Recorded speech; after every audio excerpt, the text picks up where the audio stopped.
conforme va pasando las horas va desocándose y la caminata de las personas que se convierten en polvo y con el pasaje las personas pueden estar inhalando bacterias a través de esta resistencia a la desecación que tienen.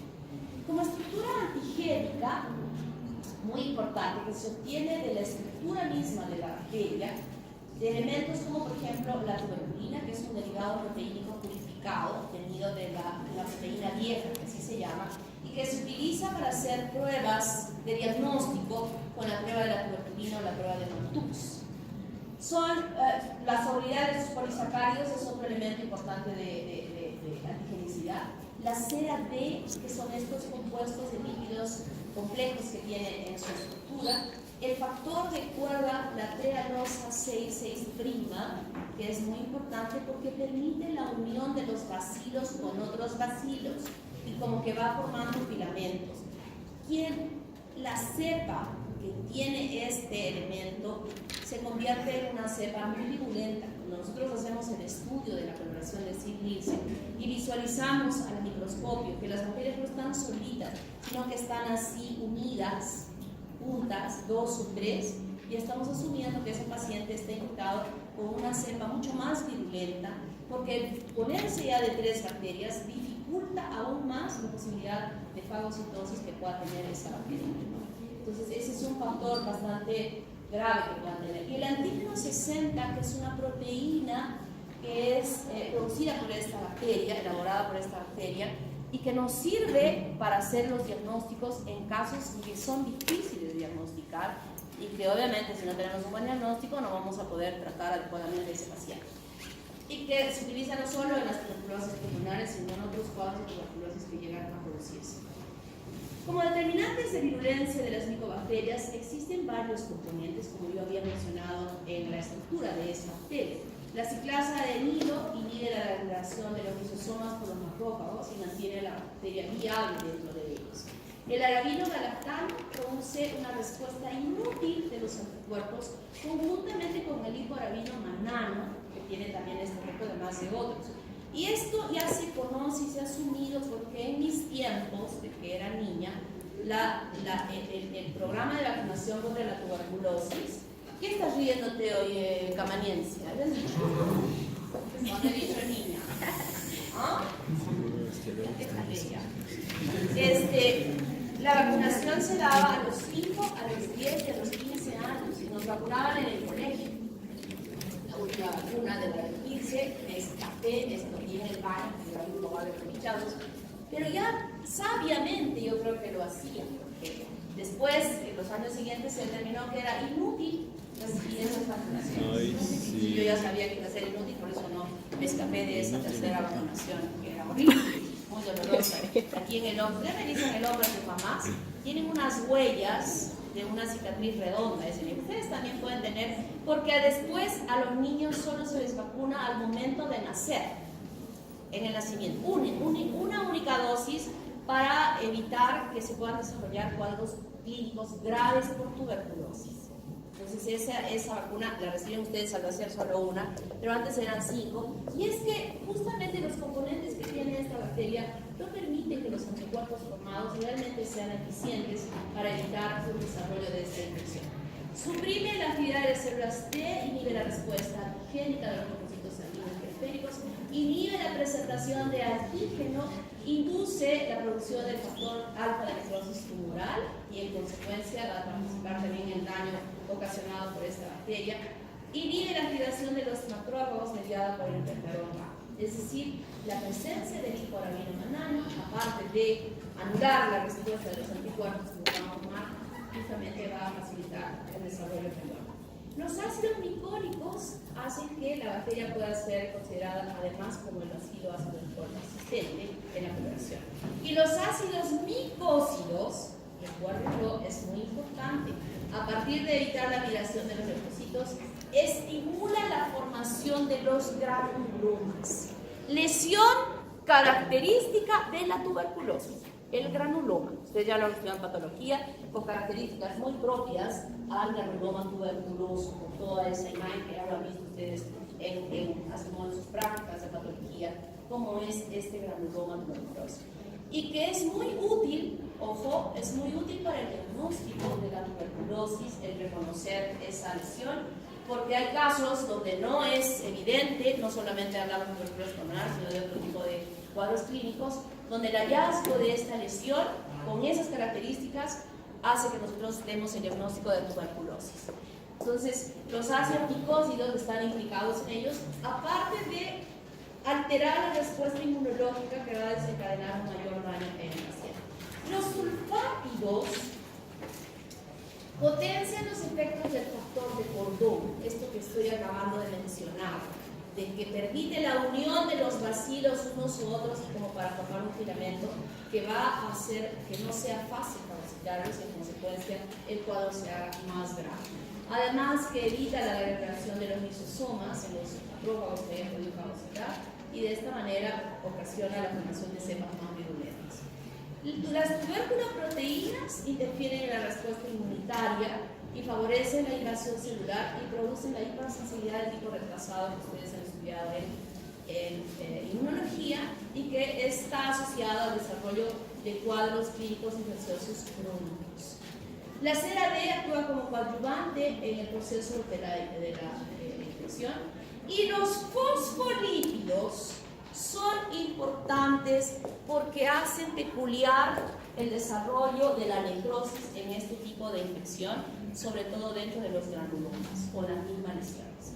¿Cuál es la diferencia que macroscópicamente nosotros podemos decir que estamos frente a una infección por tuberculosis? Justamente esta necrosis de gasificación. Gasificación significa como el queso. No es pus fluida como todos los abscesos y los daños infecciosos que conocemos de las otras bacterias. Esto es diferente.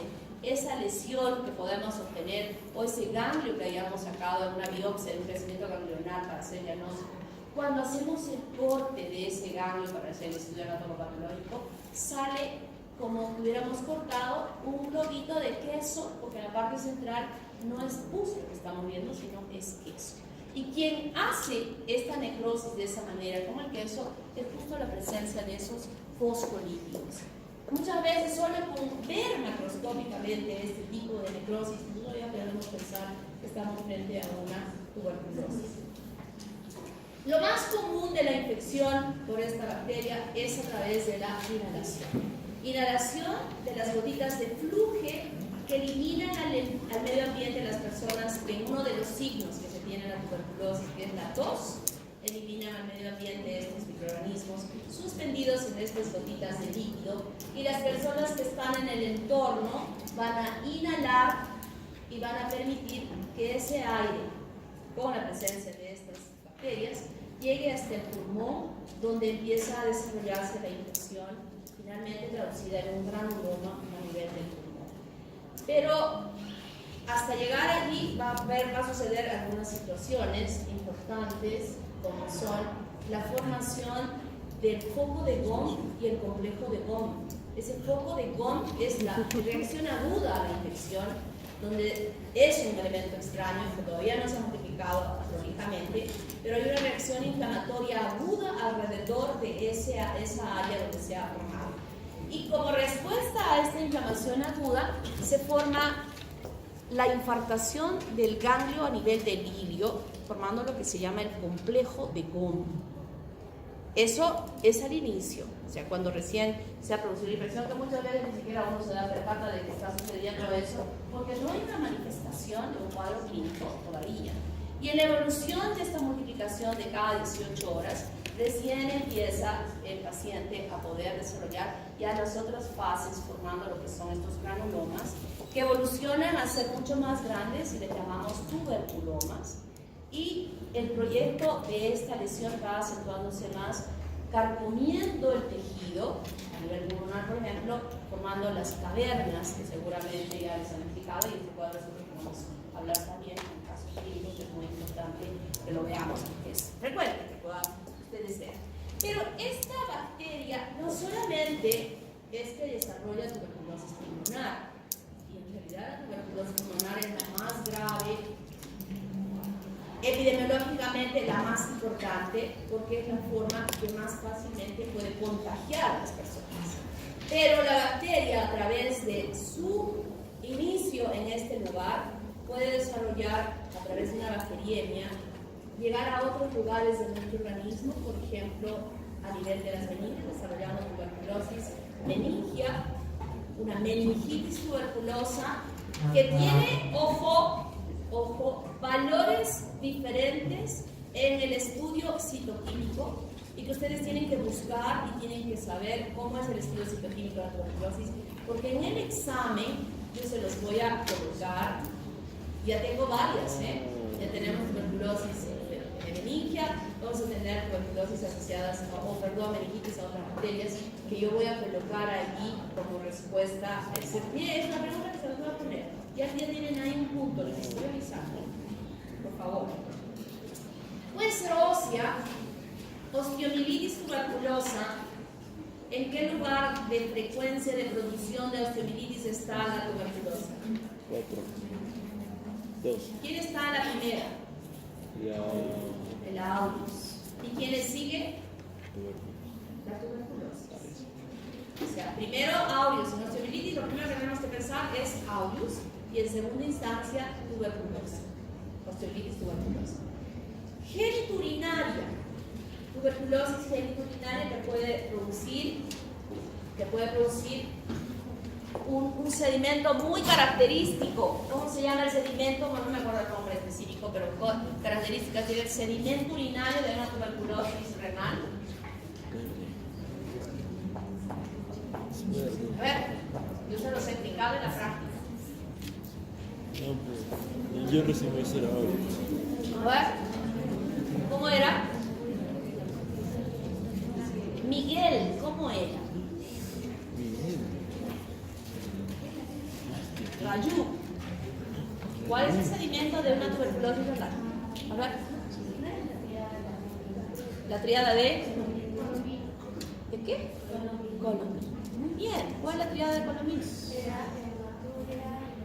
Hematuria, leucocituria y agavalina.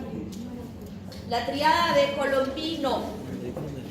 Entonces nosotros encontramos ese sedimento urinario y solicitamos una radiografía donde en la radiografía con sustancia de contraste hay un signo característico en esa radiografía, que es el signo del diente de conejo, de ratón, que es como que pica las cálices, como picoteados en su contorno normal, y eso también es un signo de pensar en tuberculosis. O puede ser, y no solamente, ojo, a nivel renal, sino que puede ser genital, puede haber tuberculosis a nivel de las trompas uterinas o en el caso de los varones en el epidídimo, puede localizar también esta bacteria y ocasionar infertilidad. Enteroperitoneal, el desarrollo o la presencia de bacterias a nivel de la luz, que puede ser que el paciente tose y se lo traga el esputo cargado de bacterias hacia el tracto digestivo y va a desarrollar tuberculosis enteroperitoneal. O puede ser que haya algo de tomar leche de vaca cruda al pie de la vaca, que puede estar infectada esta bacteria con esta vaca con esta bacteria, Mycobacterium bovis, que también puede desarrollar este tipo de infección. Y el cuadro clínico cursa con episodios de diarrea y de estreñimiento, y cuando nosotros hacemos el examen clínico vemos el tablero de ajedrez a la percusión, áreas de matidez y de sonoridad en todo el abdomen. Y cuando hacemos una radiografía vemos el signo de la nevada, que la sustancia de contraste se localiza en una forma muy especial sobre el epitelio de revestimiento del tubo digestivo. Son signos que se encuentran indirectamente para poder sustentar el diagnóstico mejor. O la ganglional, que es infartación sobre todo a nivel de los ganglios del cuello, que es la tuberculosis escrofulácea, que así se llama, y donde deja cicatrices muy feas como de un quemado. Por ejemplo, este jugador de fútbol de la Argentina, Tevez, ¿se acuerdan de Tevez? Tiene aquí unas cicatrices. A mí no sé si es que fue eso o si fue quemadura, puede ser también quemaduras, pero esa imagen que ustedes ven de él en su cuello, de las lesiones, esa es la característica que queda de las cicatrices cuando se ha tenido esta tuberculosis ganglionar. O la piel, personas que están trabajando muchas veces, trabajadores que hacen estudios pueden infiltrarse si no tienen el cuidado de usar guantes. Articular o biliar. Biliar significa en el caso de tuberculosis, es como decir una septicemia por tuberculosis.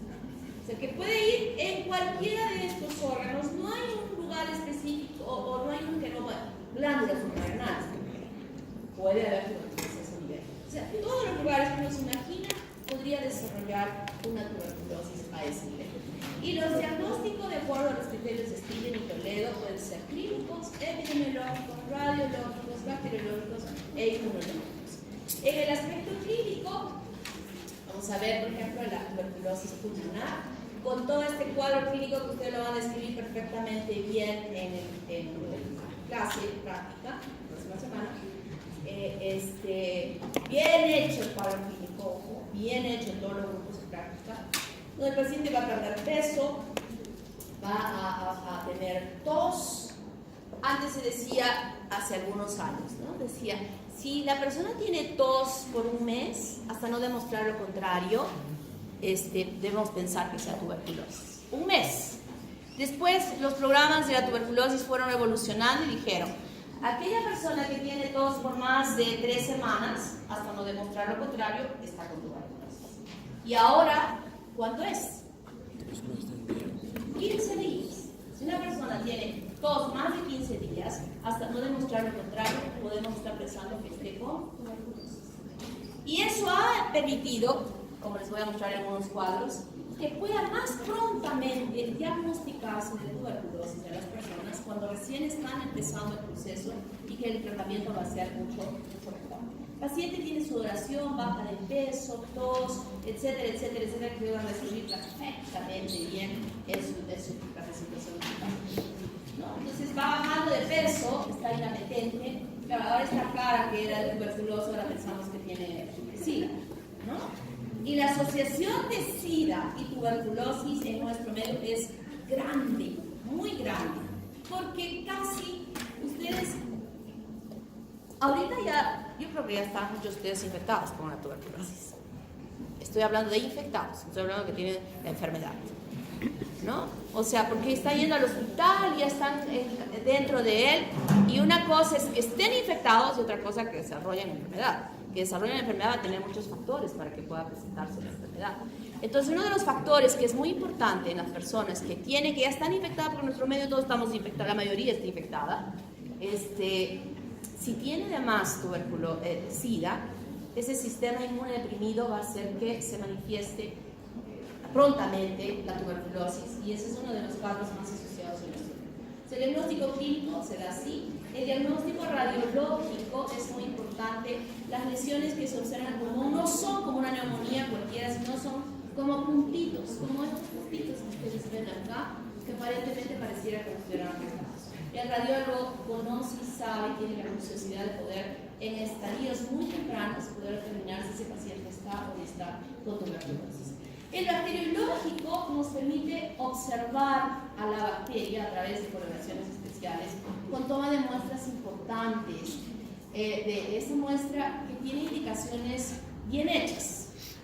Tiene que hacer 3 veces, 3 mañanas, habiendo despertado al paciente, habiendo sacado el mejor pollo que pueda sacar de lo más profundo de su tracto respiratorio y eliminar en ese frasco por los 3 días. Incluso una tesis de una chica que hizo comparativamente un estudio que me parece muy interesante, de que se levanta el paciente, expectora lo más que puede al frasquito que se le da para que llegue al laboratorio. Pero en este estudio comparó este procedimiento con que antes de expectorar el paciente estuviese en tren de Lambert, o sea, con la cabeza hacia abajo en esta posición, y que luego finalmente se hiciese una percusión desde la base del pulmón hacia la parte superior. Entonces, como despegando las secreciones de los conductos, de los alveolos, de los bronquios, y expectorar. En el estudio que ella hizo, en una tesis en la chica acá, comparó esta forma normal, habitual, con esta otra forma, y donde definitivamente la positividad fue muy buena cuando al paciente se le pone el tren de Lambert y se hace esta percusión